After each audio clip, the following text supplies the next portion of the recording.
ചൂരൽമല ദുരന്തം നടന്ന് 2 വർഷമാകുമ്പോഴും ദുരന്തബാധിതരുടെ പുനരധിവാസം ഇനിയും പൂർത്തിയായിട്ടില്ല. 2ാം ഘട്ട ലിസ്റ്റിൽ ഉൾപ്പെട്ട കുടുംബങ്ങൾക്കായാണ് സർക്കാർ ടൗൺഷിപ്പിൽ ഇനിയും വീടുകൾ ലഭിക്കാനുള്ളത്. കുടുംബങ്ങൾ ഇപ്പോഴും കഴിയുന്നത് വാടക വീടുകളിലാണ്. കാണാം ന്യൂസ് മലയാളം വാർത്താ പരമ്പര. സുഹൃത്തുക്കളെ, ന്യൂസ് മലയാളത്തിന്റെ വാർത്താ പരമ്പരയുടെ പേര് തന്നെ ഇരുൾ ഓർമ്മയുടെ 2 ആണ്ട് എന്നാണ്. ഒപ്പം തന്നെ എന്ന് വീടൊരുങ്ങും എന്നൊരു ചോദ്യചിഹ്നം കൂടി അതിനൊപ്പം ചേർത്ത് വെച്ചിട്ടുണ്ട്.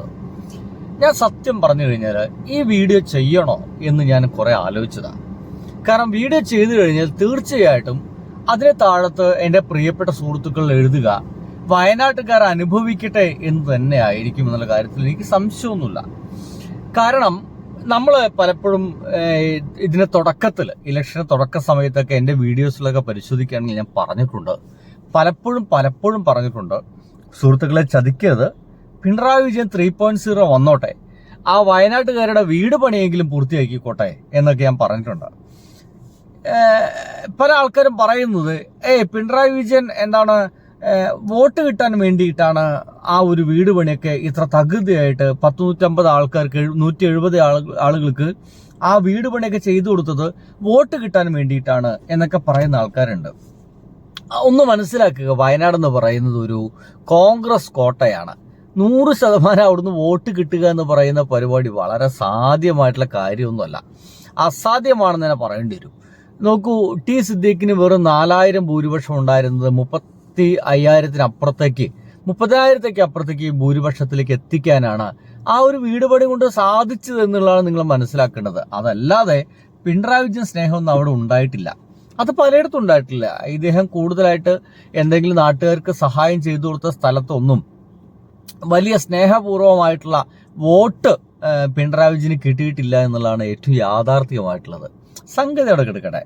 ഇവിടെ സംഭവിക്കുന്നത് പല ആൾക്കാരും വിചാരിക്കുന്നത് അടുത്ത ഇലക്ഷന് വേണ്ടിയിട്ട് എന്ന രീതിയിലായിരുന്നു. അല്ലെങ്കിൽ വേറൊരു ആരോപണം കൂടിയുണ്ട്, വളരെ പെട്ടെന്ന് പണം കണ്ട് ചെലവഴിക്കുകയായിരുന്നു വയനാട്ടിന് വേണ്ടിയിട്ട് വീണ്ടും അധികാരത്തിന് കയറാൻ വേണ്ടി. ശരി, വീണ്ടും അധികാരത്തിന് കയറാൻ വേണ്ടിയിട്ടാണ് കൂടുതൽ പണം ചെലവഴിച്ചത് എന്നൊക്കെ നമുക്ക് വേണമെങ്കിൽ ഒരു വാദത്തിന് വേണ്ടിയിട്ടാണ് സമ്മതിക്കാം. പക്ഷെ അധികാരത്തിൽ കയറിയില്ല. അപ്പോൾ ആളുകൾ വിചാരിക്കുന്ന അധികാരത്തിൽ കയറി കഴിഞ്ഞാൽ ഇദ്ദേഹം കുടുങ്ങിപ്പോകുമായിരുന്നു. നോക്കൂ സുഹൃത്തുക്കളെ, താൻ കുടുങ്ങിപ്പോകുമെന്നുള്ള ഉറപ്പുള്ള സംഗതിയൊക്കെ എങ്ങനെയാണ് ഒരു മനുഷ്യ ഇവിടെ ചെയ്തു വെക്കുക?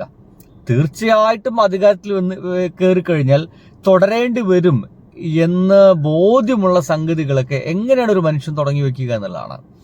അതിന്റെ ഭാഗമായിട്ടാണോ ചോദ്യമാണ് സ്ത്രീ സുരക്ഷാ പെൻഷൻ ഉണ്ടാകുന്നു 2000 രൂപ എങ്ങാണ്ട്, 1000 രൂപ എങ്ങാണ്ട് അല്ലേ, അത് ഇല്ലാണ്ടാക്കി, അത് തീർന്നു, അത് കൊടുക്കൂല എന്നുള്ള കാര്യം ഉറപ്പായി. അങ്ങനെ നോക്കുകയാണെങ്കിൽ എന്തോരം, ഞാൻ തുടക്കത്തിൽ പറഞ്ഞു കോൺഗ്രസിന് വീട് തന്നെ കൊടുക്കൂല, ഇപ്പൊ അത് പണി തുടങ്ങിയിട്ടുണ്ട്. 100 വീടെന്ന് പറഞ്ഞിട്ട് ആദ്യഘട്ടം എന്നാണ് ഇപ്പോൾ പുതിയ പേരിട്ടിരിക്കുന്നത്.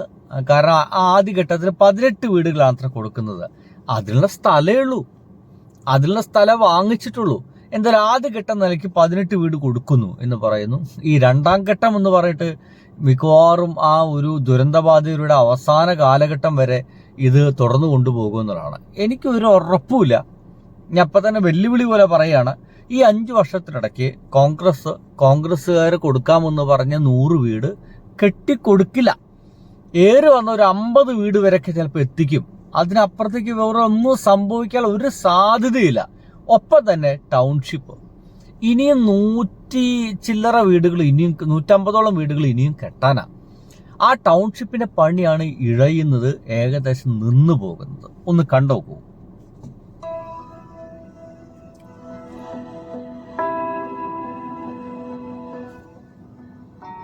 സർക്കാരിന്റെ 2ാം ഘട്ട ലിസ്റ്റിൽ ഉൾപ്പെട്ട 149 കുടുംബങ്ങൾക്കാണ് ടൗൺഷിപ്പിൽ ഇനി വീടുകൾ ലഭിക്കാനുള്ളത്. സെപ്റ്റംബർ മാസം അവസാനത്തോടെ പണി പൂർത്തിയാക്കി മുഴുവൻ വീടുകളും ദുരന്തബാധിതർക്ക് കൈമാറുമെന്നാണ് സംസ്ഥാന സർക്കാരും നിർമ്മാണ കമ്പനിയായ ഊരാളുങ്കൽ ലേബർ കോൺട്രാക്ട് കോഓപ്പറേറ്റീവ് സൊസൈറ്റിയും അറിയിച്ചിട്ടുള്ളത്.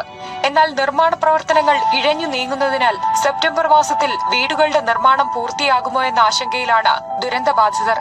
കൂടാതെ കഴിഞ്ഞ 2 വർഷമായി വാടക വീടുകളിലെ പരിമിതമായ സൗകര്യങ്ങളിൽ ജീവിക്കുന്നതിന്റെ ബുദ്ധിമുട്ടും ദുരന്തബാധിതർക്കുണ്ട്.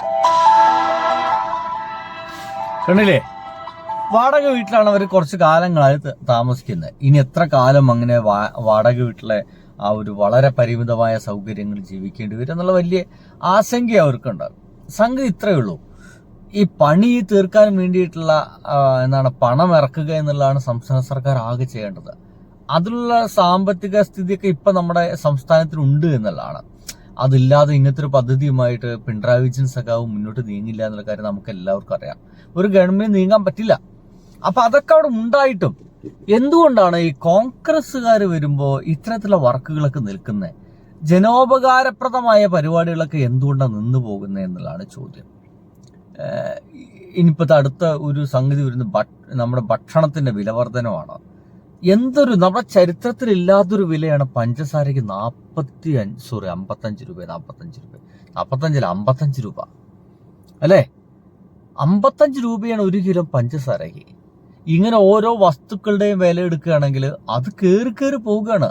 ഇനി ഓണം വരാൻ പോകുന്നു. എന്ത് വില നിയന്ത്രണമാണ് VD സതീശൻ സർക്കാർ നമ്മുടെ ഈ ഒരു വിപണിയിൽ നടത്തുന്നത് വെച്ച് കഴിഞ്ഞാൽ വട്ടപൂജ്യമാണ് കേട്ടോ. വൻ പരാജയമാണ്. എന്തായാലും ഇത് കേൾക്ക്. പൂർത്തിയാകാതെ ദുരന്തബാധിതരുടെ പുനരധിവാസം. ഈ 149 ആളുകൾ വളരെ പ്രയാസപ്പെട്ടിട്ടാണ് പല വീടുകളിലും കഴിയുന്നത്. തൊട്ടിയൊലിഞ്ഞ് ചോർന്നൊലിക്കുന്ന വീടുകളിലും പിന്നെ അതുപോലെ സൗകര്യങ്ങളില്ലാത്ത വീടുകളിലും അങ്ങനെ പല പല പ്രയാസങ്ങളിലാണ് ഈ ബാക്കിയുള്ള 149 പേര് കഴിയുന്നത്. ഇപ്പൊ ഒരു വർഷം കഴിഞ്ഞതിന് ശേഷം എന്താ പറയാ ഭയങ്കര സമ്മർദ്ദം വാടക കൂട്ടാൻ വേണ്ടി ഇപ്പോഴും പല ആളുകളും എഗ്രിമെന്റ് പുതുക്കാതെ വാടക കൂട്ടണം എന്ന് പറഞ്ഞിട്ട് പിന്നെ പ്രഷർ ചെയ്യുന്നുണ്ട്. അപ്പൊ ആ ഒരു പ്രതിസന്ധിയും കൂടി ഉണ്ട്. ആകെ 410 വീടുകളാണ് ടൗൺഷിപ്പിൽ ഒരുങ്ങുന്നത്. ഇതിൽ 178 വീടുകൾ മെയ് മാസം അവസാനത്തോടെ ആദ്യ ലിസ്റ്റിൽ ഉൾപ്പെട്ട കുടുംബങ്ങൾക്ക് കൈമാറി. 178 വീടുകൾ കൈമാറി കഴിഞ്ഞു. ഇനി 149 വീട് കൂടി കൈമാറേണ്ടതുണ്ട്. ആ ഒരു വീടുകൾ എന്ന് കൊടുക്കും എന്നുള്ളതാണ് ചോദ്യം. എന്ന് കൊടുക്കും? ആരോട് ചോദിക്കും? നിങ്ങൾ പറ. നമ്മൾ ആരോട് ചോദിക്കും? എങ്ങാനും നമ്മുടെ മുഖ്യമന്ത്രിയുടെ മറ്റു ചോദിച്ചു കഴിഞ്ഞാൽ പണി തുടങ്ങിക്കഴിഞ്ഞു, പണി തീരാറായി, തീർന്നു, വാർപ്പ് കഴിഞ്ഞ് എന്നിങ്ങനെയുള്ള പലവിധ വർത്തമാനം കേൾക്കേണ്ടി വരും. ഒരു പുല്ല് പോലും പറക്കാത്ത സ്ഥലത്ത് ഞങ്ങൾ പണി തുടങ്ങി എന്ന് പറഞ്ഞ ആൾക്കാരാണ് ഈ പറയുന്ന ആൾക്കാർ. അവരുടെ കോൺഗ്രസ് വീടിന്റെ പണി തുടങ്ങി എന്ന് പറഞ്ഞ ടീമാണ്. ആ ടീമിനോട് ഈ 149 വീട് എന്ന് പണി തീർക്കുമെന്ന് പറഞ്ഞു കഴിഞ്ഞാൽ ഒരു പ്രതീക്ഷയുമില്ല. ബൈ.